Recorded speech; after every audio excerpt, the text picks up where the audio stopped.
ସହରର ଏ ଗୋଟିଏ ଭକ୍ତ ଘର, ଆଶ୍ରମ ସହିତ ଓତପ୍ରୋତ ଭାବରେ ଜଡ଼ିତ। ଦୁଃଖରେ ସୁଖରେ, ଭଲ ବା ମନ୍ଦରେ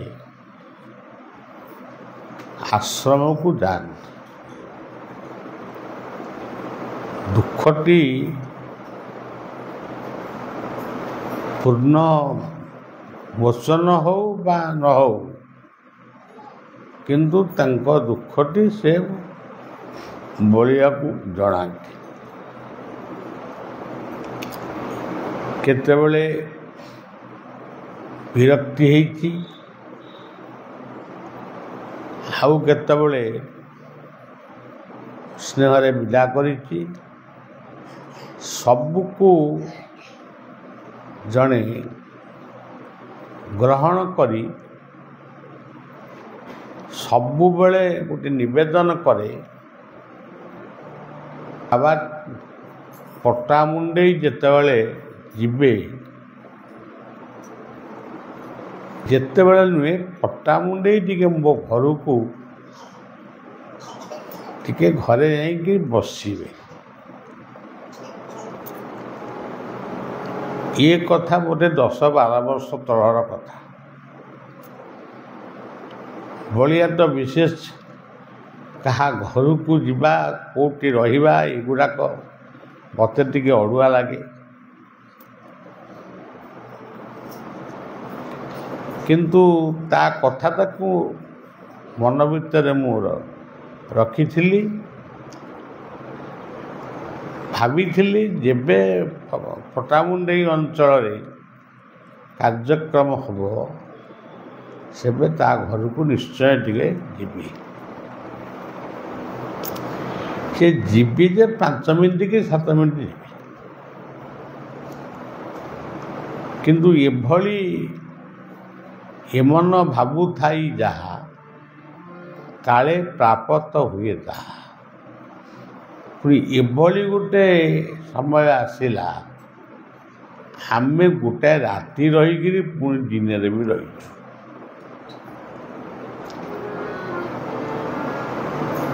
ଏହା କ'ଣ? ଜୀବନରେ ଯଦି ଆସଇ ସୁଯୋଗ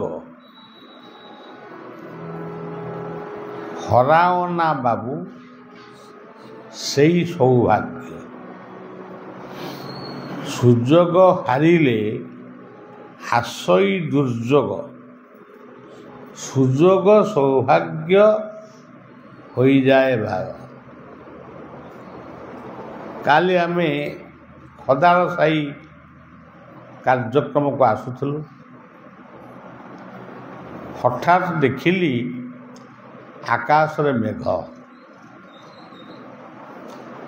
ସାଙ୍ଗେ ସାଙ୍ଗେ ମୋର ମନୋବୃତ୍ତିଟା ଟିକେ ପରିବର୍ତ୍ତନ ହେଇଗଲା। ଇଏ ମେଘରେ କୁଆଡ଼େ ଯିବା? ଯଦି ଯିବା, ଲୋକ ଗୁଡ଼ାକ ହଇରାଣ ହେବେ, ଓଦାପଟା ହେବେ। ଗାଁ ଗାଉଁଲି ଲୋକ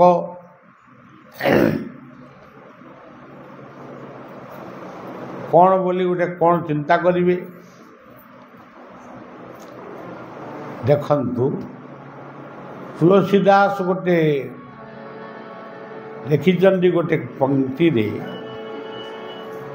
जो जाक शरण लिए सो राखता कलाच, उल्टा जले मछली चले बही जाए गजरा। जलर शरणार्थी होती माने माछ। माछटा जलर अनुकूल को जाइपर, प्रतिकूल को भी जाइपर। स्रोत पानी रे जाइपर, धीर पानी रे भी जाइपर। किंतु हाथी माछ ठारू बहुत बड़। सी किंतु स्रोत भितर यदि पहुँच पड़ो, स्रोत ताकू भसई न। ତାର ମୃତ୍ୟୁ ହେବ। ଯିଏ ଯାହାର ଶରଣାର୍ଥୀ ସୋ ରାଗ ତାକ ରାଗ। ଦ୍ରୌପଦୀ ଆମର ପୌରାଣିକ ଉଦାହରଣ ଆମେ ଦେବା। ଦ୍ରୌପଦୀ କୁରୁସଭା ତଳେ ଦ୍ରୌପଦୀ ଆତଙ୍କ କାଳେ କୋଟି ବସ୍ତ୍ର ଦେଲ ହେଳେ ଲଜ୍ଜାରୁ କରିଲ ପାରି। ଯେତେବେଳେ ମଣିଷକୁ ବିପଦ ଆସେ, ବେଳେବେଳେ ଛୋଟ ଛୋଟ ବିପଦ ଆସେ, ସେଗୁଡ଼ାକୁ ମଣିଷ ଖାତିର କରେ ନା। ଏମିତି ବିପଦ ଆସେ ସେ କାହାକୁ ଡାକିପାରେ ନା, କାହା ଆଗରେ ଦୁଃଖ କହିପାରେ ନା, ସେ ନିଜେ ବଞ୍ଚିବ କି ମରିବ ସ୍ଥିର ବି କରିପାରେ ନା। ଏଇଭଳିଆ ଗୋଟେ ମୋମେଣ୍ଟ ମଧ୍ୟ କାହାରି କାହାରି ଜୀବନରେ ନିଶ୍ଚିତ ଆସିବ। ତାର ଉଦାହରଣ ହେଉଛନ୍ତି ମାତା ଦ୍ରୌପଦୀ। ଦେଖୁଛନ୍ତି ଏ ପାଖରେ 5 ଜଣ ଆତ୍ମୀୟ ସ୍ୱଜନ ବହିଛନ୍ତି। ଧର୍ମରାଜ, ଯୁଧିଷ୍ଠିର, ଭୀମ, ଅର୍ଜୁନ, ନକୁଳ, ସହଦେବ ସମସ୍ତେ ଅଛନ୍ତି। ଭୀଷ୍ମ ଅଛନ୍ତି, ଦ୍ରୋଣ ଅଛନ୍ତି, ବିଦୁର ଅଛନ୍ତି, ଧୃତରାଷ୍ଟ୍ର ଅଛନ୍ତି, ଗାନ୍ଧାରୀ ଅଛନ୍ତି, କୁନ୍ତୀ ଅଛନ୍ତି। ସେ ସମସ୍ତଙ୍କୁ ଚାହିଁକିରି ଡାକୁଛନ୍ତି ମୋତେ ଏ ବିପଦରୁ ରକ୍ଷା କର। ମୁଁ ଏଇ ରାଜବଂଶର ଜଣେ ବୋହୂ, ମୋତେ ବର୍ତ୍ତମାନ ଦୁର୍ଯ୍ୟୋଧନ ଆଜ୍ଞା ଦେଇଛି, ଦୁଃଶାସନ, ସିଏ ମୋତେ ଏଇ କୁରୁସଭା ତଳେ, ଏଇ କୁରୁସଭା ଭିତରେ ସେ ମୋତେ ଉଲ୍ଲଗ୍ନ କରିବ। ଯେତେବେଳେ ଦ୍ରୌପଦୀ ଉପଲବ୍ଧି କଲେ ତାଙ୍କୁ କେହି ସାହାଯ୍ୟ କରିବେ ନାହିଁ, କେହି ଦୁର୍ଯ୍ୟୋଧନ ସହିତ କି ଦୁଃଶାସନ ସହିତ ଯୁଦ୍ଧ ବି କରିବେ ନାହିଁ। ତାପରେ ସେ କ'ଣ କଲେ? 2 ହାତକୁ ଟେକିଦେଲେ। ଲଜ୍ଜା ନିବାରଣ ପାଇଁ ଯେଉଁ ହାତଟାକୁ ନିଜ ପାଖରେ ରଖିଥିଲେ ତାକୁ ବି ଉଠେଇଦେଲେ। ସେ କେବଳ ଭଗବାନ କୃଷ୍ଣଙ୍କୁ ଲକ୍ଷ୍ୟ କରି ଗୋଟେ ଗୀତ ଗାଇଲେ, ମାନେ ଗୋଟେ ପଦ କହିଲେ, ରଖିଲେ ରଖ ଜଗନ୍ନାଥ ଆଉ ନାହିଁ ରଘୁତା, ତୁମ୍ଭେ ନ ରଖିଲେ ପ୍ରଭୁରେ ଶୁଣି ହୁଆ ଅଚିନ୍ତା, ରଖିଲେ ରଖ ଜଗନ୍ନାଥ ଆଉ ନାହିଁ ରଘୁତା, ତୁମ୍ଭେ ନ ରଖିଲେ ପ୍ରଭୁରେ ଶୁଣି ହୁଆ ଅଚିନ୍ତା। ସେ କହିଲେ ପ୍ରଭୁ ଆପଣ ଦ୍ୱାରିକାରେ ଅଛନ୍ତି, କିନ୍ତୁ ଆପଣ ମୋ ଡାକ ଶୁଭିବ କି ନାହିଁ ଆପଣଙ୍କୁ? କିନ୍ତୁ କାଲି ସକାଳେ ଯେତେବେଳେ ଆପଣ ଶୁଣିବେ ଦ୍ରୌପଦୀର ଇଜ୍ଜତ ମହତ ନଷ୍ଟ ହେଇଛି, ଆପଣ ଯଦି କିଛି ବ୍ୟସ୍ତ ହେବେନି, ଖାଲି କହିବ ହଉ ହେଲେ ହେଲା, ଏମିତି ହେବାର ଥିଲା ହେଲା, ତାହେଲେ ମୋର କିଛି ଦୁଃଖ ନାହିଁ। ଯଦି ଆପଣଙ୍କ ମନରେ ଦୁଃଖ ହେବ ତାହେଲେ ମୋତେ ରକ୍ଷା କରନ୍ତୁ। ମୋ ମନରେ ଦୁଃଖ ହେବ କି ସୁଖ ହେବ ମୁଁ ସେଥିପାଇଁ ଆପଣଙ୍କୁ ଡାକୁନାହିଁ। ଆପଣଙ୍କ ମନରେ ଯଦି ଖୁସି ହେବ ଆପଣ ମୋତେ ରକ୍ଷା କରନ୍ତୁ। ଏତିକି ବେଳେ କୃଷ୍ଣଙ୍କର ମନେ ପଡ଼ିଛି ଏଇ ଦ୍ରୌପଦୀ ମୁଁ ଆମ୍ବ ଖାଇଲା ବେଳେ ଆମ୍ବ ଟୋଟାରେ ବସିକିରି ଆମ୍ବ ଖାଉଛୁ ପିଲାମାନଙ୍କ ମେଳରେ। ଆମ୍ବ ଖାଉ ଖାଉ ଛୁରୀରେ ଟିକେ ହାତଟା ମୋର କଟିଗଲା। ଯେତେବେଳେ କଟିଗଲା ସେତେବେଳେ ରକ୍ତ ବୋହିଲା।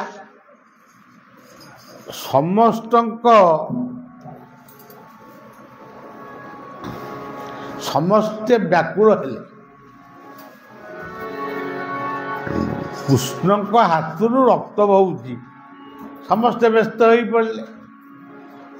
ସବୁ ଘରକୁ ଦୌଡ଼ିଲେ କନା ଆଣିବେ ବୋଲି, ଟଙ୍କା ହାତରେ ବାନ୍ଧିବେ, ତୁଳା ଆଣିବେ କି କନା ଆଣିବେ, ଯାହା ଗୋଟେ ଆଣିବେ। କିନ୍ତୁ ନିକଟରେ ଥିବା ଦ୍ରୌପଦୀ ସେ ଯେଉଁ ବସ୍ତ୍ର ପିନ୍ଧିଥିଲେ ସେ ବସ୍ତ୍ରକୁ ଚିରିଦେଲେ। ଚିରି ଦେଇ କୃଷ୍ଣଙ୍କର ହାତରେ ବାନ୍ଧିଦେଲେ। ସେମାନେ ସବୁ ଆସିକିରି କନା ତୁଳା ସବୁ ନେଇକିରି ଆସି ଅନେଇଲେ ଯେ କୃଷ୍ଣଙ୍କର ଆଉ ରକ୍ତ ବହୁନି।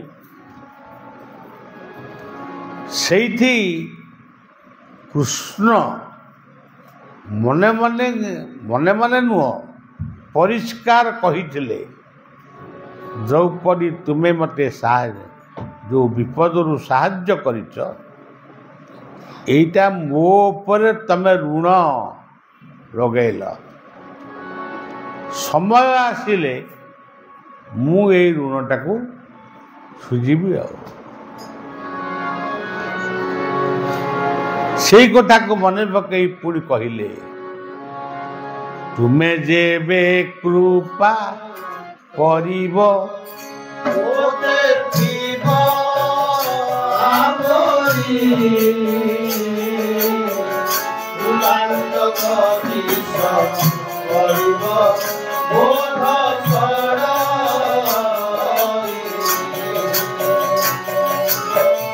ତୁମେ ଯେବେ କୃପା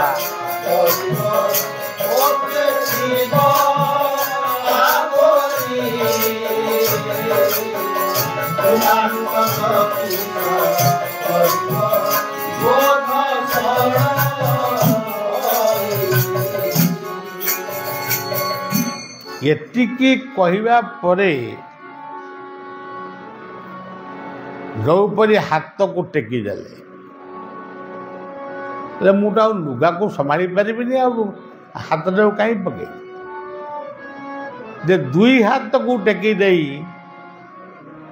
ରଖିଲେ ରଖ ଜଗନ୍ନା ଆଉ ନାହିଁ ରଖନ୍ତା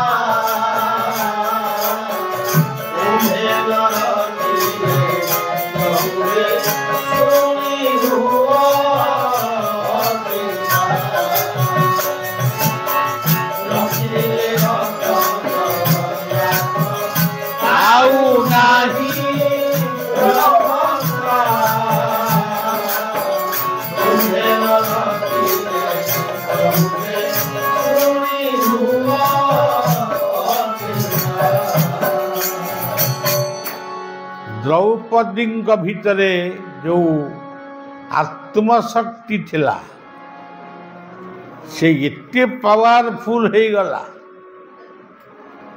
ସେଇ ଗୋଟିଏ ବସ୍ତ୍ରକୁ ସେ ଟାଣିଲା, ତାକୁ ଲାଗିଲା ମୁଁ କୋଟିଏ ବସ୍ତ୍ର ଟାଣିଛି। ଭାଇ ଆଉ ମୁଁ ପାରିବିନି କହି ମୂର୍ଚ୍ଛା ଗଲା। एकथा मु कहीं कहली जी जार शरणार्थी मीन बा माछ से जलर शरणार्थी तेणु जल भितर से अनुकूल बही पारे प्रतिकूल बही पारे हाथी किंतु बड़ जंतु बड़ जीवटे से पानीर शरणार्थी से स्रोत मुहरे पड़े से मर तेणु आपण माने गोटे एतिकी कथा देखंतु जे ये गोटे सुजोग सकाळु कौन कौट सभा है सकाळु सकाळु कौन कौट गोटे एमतिया सभा पट्टामुंडे कौट न हो केजाणी किए कर मुझे बलिया आसी तो जगन्नाथ मंदिर को जगन्नाथ रथरे गोटे वर्ष मु छेरा पहरा करी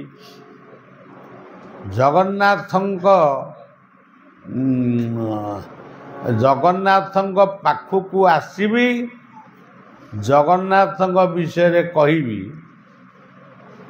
सी कहते घरे मठू गले कहते आम शुणुचु केवल मठारे खाली कहते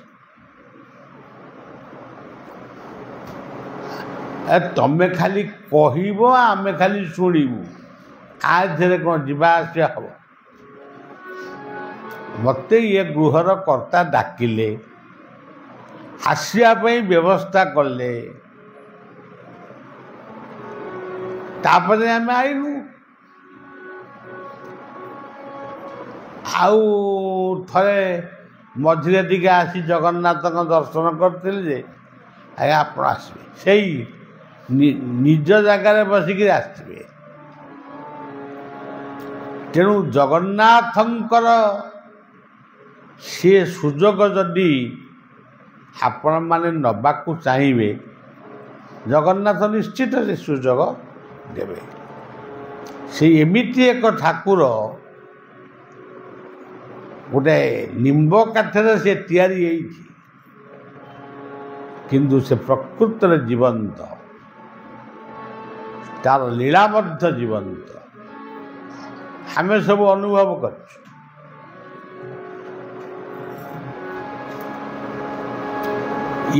जो जगन्नाथ थिले प्रथमे जाकू बलिया छेरा पहरा करथिला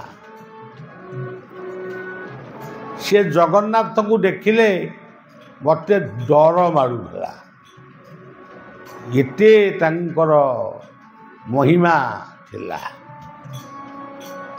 किछि दिन पर शुणिली से बाबू माने आमे तो बाबा लोक तांको मूल लगी बू आम मूल आ ये बाबू माने सबू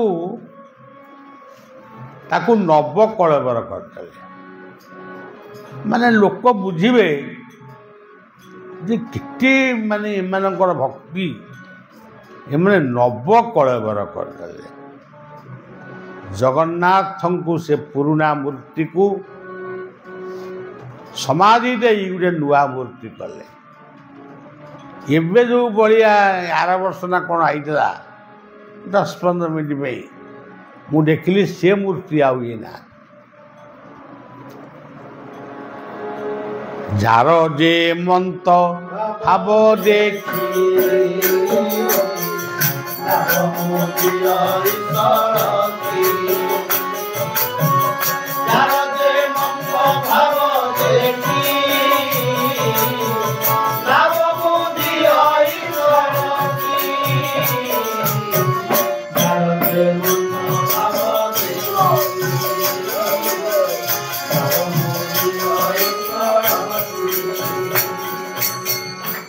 बाबू जार जमिति भाव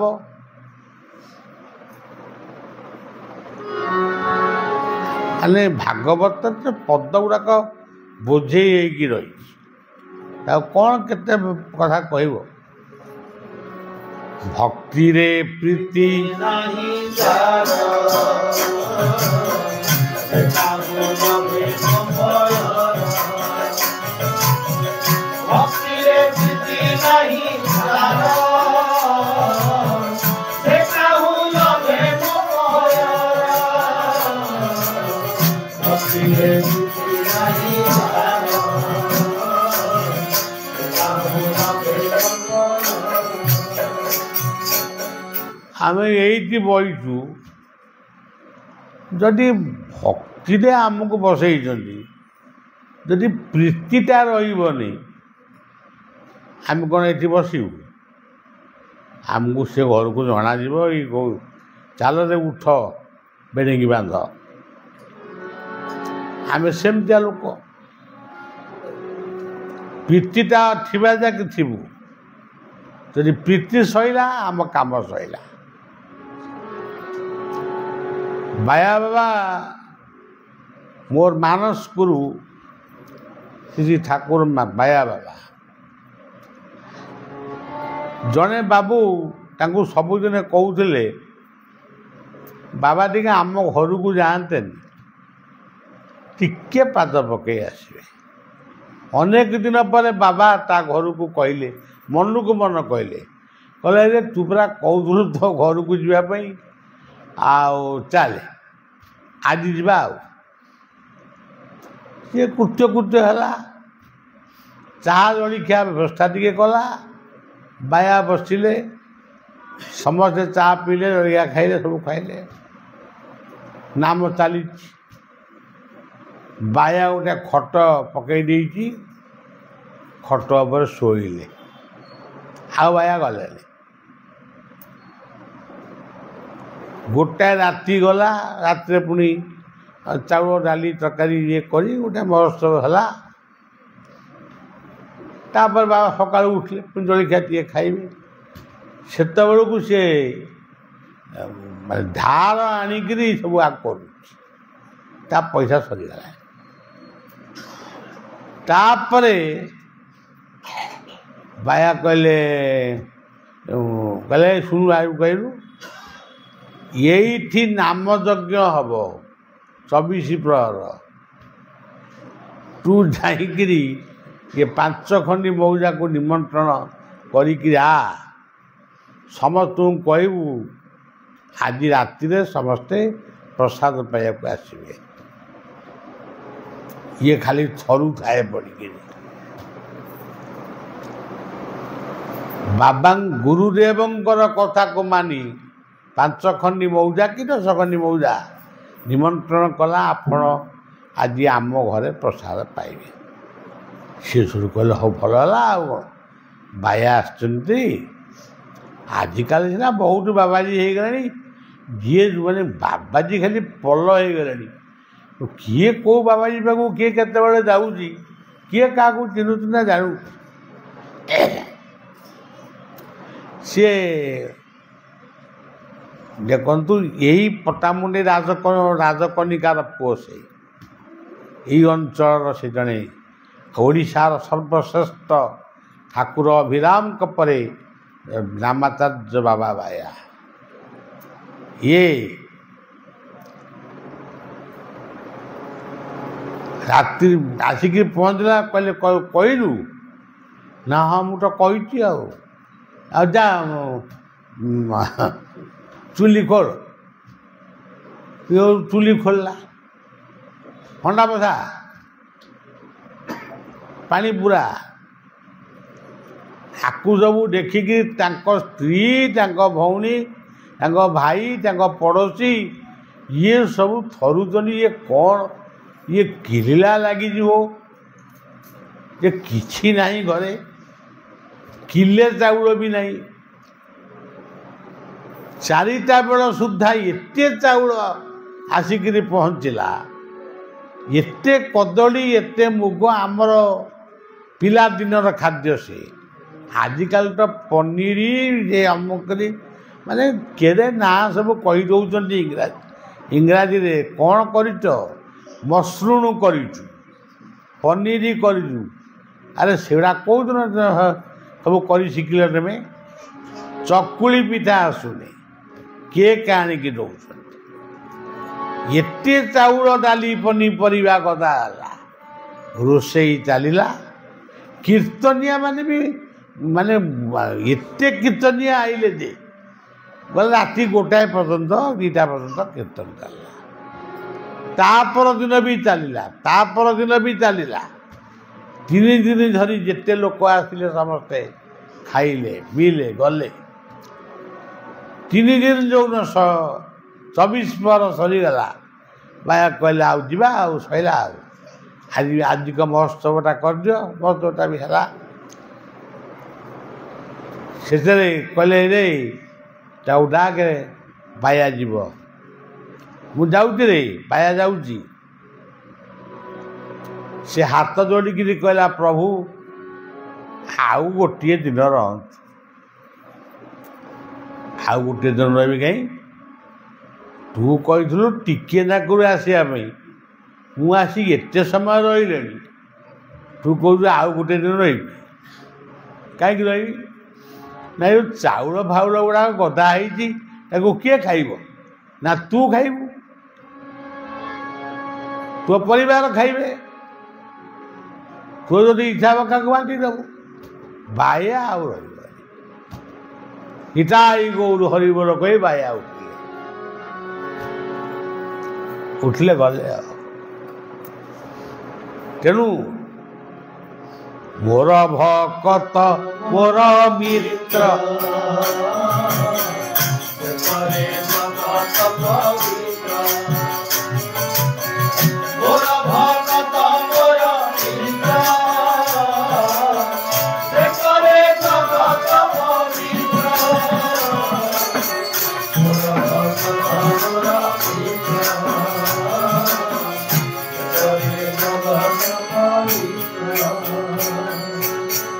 ସେଇଭଳିଆ ମହାପୁରୁଷମାନଙ୍କ ସହିତ ଆମେ କିଛି ସମୟ କଟେଇଛୁ। ସେଥିପାଇଁ ଆମେ କୃତାର୍ଥ। ମୋତେ ସେ ଶିଶୁ ଅନନ୍ତ ବୋଲି ଡାକୁଥିଲେ। ସେ ଶବ୍ଦ ଆଉ କେହି ଡାକୁନାହାନ୍ତି।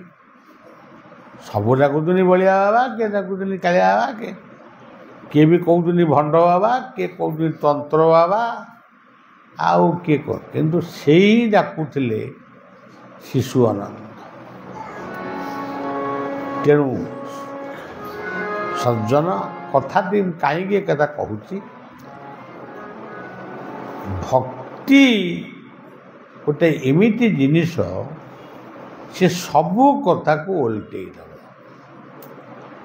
ଯଦି ଭକ୍ତିରେ ଯଦି ଅହଙ୍କାର ରହିବ, ମୁଁ ବାବାଙ୍କୁ ଆଣିଲି, ମୁଁ ଏମିତି କାମ କଲି, ଏମିତି ଲୋକ ଆଇଲେ, ଏମିତି, ତାହେଲେ ସେ ଭକ୍ତିଟା ସେଇଠି ବରଫ ଭଳିଆ ମିଳେଇଯିବ। ଯଦି ମନ ଭିତରେ ସମର୍ପଣ ଭାବ ରହିବ, ମୁଁ କିଛି କରୁନି, ନିଜେ ଭଗବାନ ସେ କାର୍ଯ୍ୟ କରୁଛନ୍ତି। ଆର ବହୁ ପ୍ରମାଣ ବି ଆମ ପାଖରେ ଅଛି। ପୁରୀର ଗାୟତ୍ରୀ ମଠରେ ଯେତେବେଳେ ଆମେ ଯଜ୍ଞ କଲୁ, ବହୁତ ଦିନ କଥା ହେଲାଣି। ପ୍ରଥମରୁ ଗୋଟାଏ ଲୋକ ତା ଭିତରେ ରହିକି ତା କାମ ହେଉଛି ଖାଲି ଝାଡ଼ୁ ମାରିବା। ସେ ଲୋକଟି ଶେଷ ପର୍ଯ୍ୟନ୍ତ ରହିଲା। ଯେମିତି ପୂର୍ଣ୍ଣାହୁତି ସଇଲା, ନଗର କୀର୍ତ୍ତନ ସଇଲା, ମହୋତ୍ସବ ସଇଲା, ସବୁ ଭଲ ପ୍ୟାଣ୍ଟ ସାର୍ଟ ପିନ୍ଧିକିରି ବାହାରିଲା। ଆମେ କହିଲୁ ତମେ କିଏ? ନା ଆମେ ଗୋଟେ ସାଧାରଣ, ଏଠି କାହିଁ ଆଇଲ? ନା ଆମକୁ ପଠା ହେଇଥିଲା, ଆଉ ଆସିଲୁ କ'ଣ? ଏମିତି ହେଇକିରି ସେ ଲୋକଟା କ'ଣ ସିଆଇଡି ନା କ'ଣ ଏମିତି କ'ଣ କହୁଛି। ତାପରେ ସେ ଲୋକଟି ଆଉ ନଥିଲା। ତେଣୁ ସବୁବେଳେ ଭକ୍ତ ନିର୍ଭୀକ ହେବା ଦରକାର। ଯାହାର ଭକ୍ତି ନାହିଁ ସିଏ ସବୁବେଳେ କୁନ୍ତୁରୁ କୁନ୍ତୁରୁ ହବ। ହଁ ଏଇଟା କରିବା ସେଟା କରିବା, ଏଇଟା କାଳେ ହୋଇପାରିବ କାଳେ ନ ହୋଇପାରିବ। ନିର୍ଭୀକ ହୁଅ, ନିର୍ଭୀକ ହୁଅ, ନିର୍ବିକାର ହୁଅ, ସବୁ ପାଇବ। ସମର୍ପିତ ହୁଅ, ଆଉ ଖାଲି ମୁହଁରେ କହିବ ସମର୍ପିତ, ପେଟରେ ଥିବ ଇଏ ମୋର ଶଳା ସେ ମୋର ନା। ମୋଟେ ସମର୍ପିତ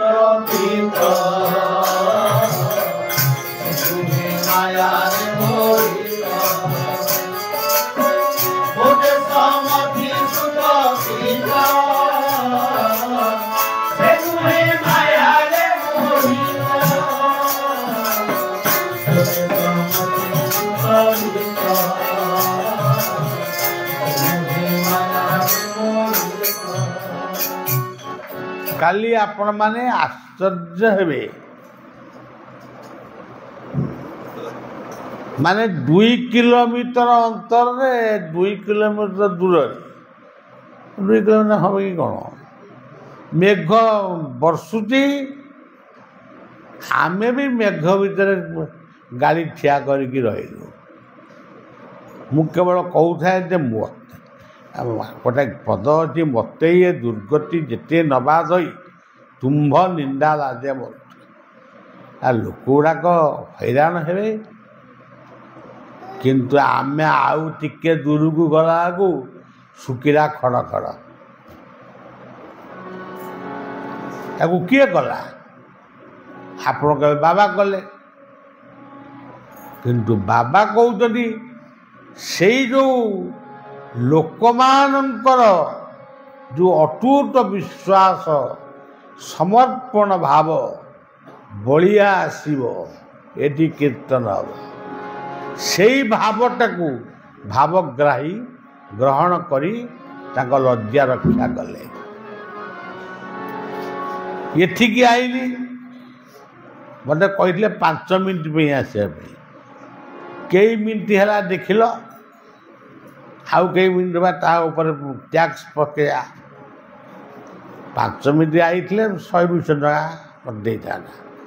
ଯଦି ମୁଁ 5 ଘଣ୍ଟା ରହିଲି ତାହେଲେ ଗୋଟେ କ'ଣ ଆଉ 500 ଟଙ୍କା ତ ଆଜିକାଲି ଚଳୁନି, ପ୍ରତି ମିନିଟ୍କି 500 ଟଙ୍କା ଦେଉଛି।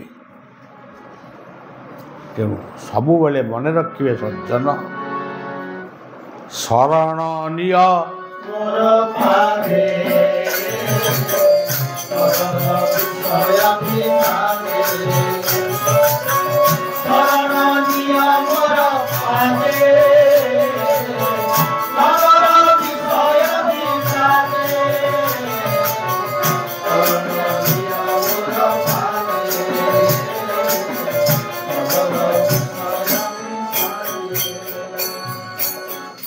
ଏ ଅଞ୍ଚଳଟି ଜଗନ୍ନାଥଙ୍କର କ୍ଷେତ୍ର।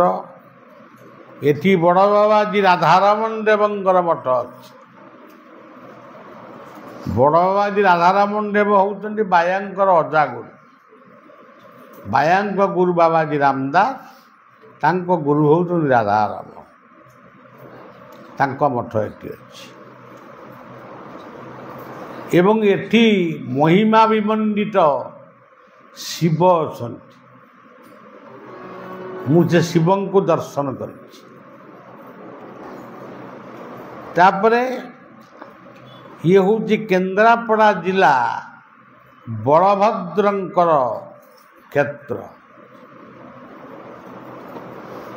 ଏବଂ ତା ସହିତ ଆଉ ଗୋଟେ କ୍ଷେତ୍ର ଏଠି ଅଛି, ତାକୁ କେହି ମନେ ପକାଉନାହାନ୍ତି, ଲକ୍ଷ୍ମୀ ବରାହ କ୍ଷେତ୍ର। ତେଣୁ ଲକ୍ଷ୍ମୀ ବରାହ କ୍ଷେତ୍ର ଆଳି ଆମେ ଏସବୁକୁ ଭୁଲିଗଲୁ। କେବଳ ଜଗନ୍ନାଥ କ'ଣ ଗୁଡ଼େ ଆମକୁ ଦେବେ ବୋଲି ଭାବିକି ଆମେ ସିଆଡ଼େ ଯାଉଛୁ, ଆଡ଼କୁ କେହି ମନ ଦେଉନାହାନ୍ତି। ତେଣୁ ସଜ୍ଜନ ଆଜି ସେଇଭଳିଆ ମହାନ କ୍ଷେତ୍ରରେ, ମହାନ ଭୂମିରେ ଗୋଟିଏ ପରିବାର ଭିତରେ ବସିଛି ସତ, କିନ୍ତୁ ପଟାମୁଣ୍ଡେଇ ଆଳି ରାଜକନିକା ଠାରୁ ଆରମ୍ଭ କରି ଯେତେ କେନ୍ଦ୍ରାପଡ଼ା ଜିଲ୍ଲାର ପ୍ରତ୍ୟେକ ବ୍ୟକ୍ତିଙ୍କୁ शुभेच्छा दौची नमस्कार करुच्ची समस्तंकर मंगल हो समस्ते भलरे रुहंतु समस्त परिवार वैकुंठरे परिणत हो एति कथा कही मो कथा को शेष करुच्ची नाम करो जय जय राधा गो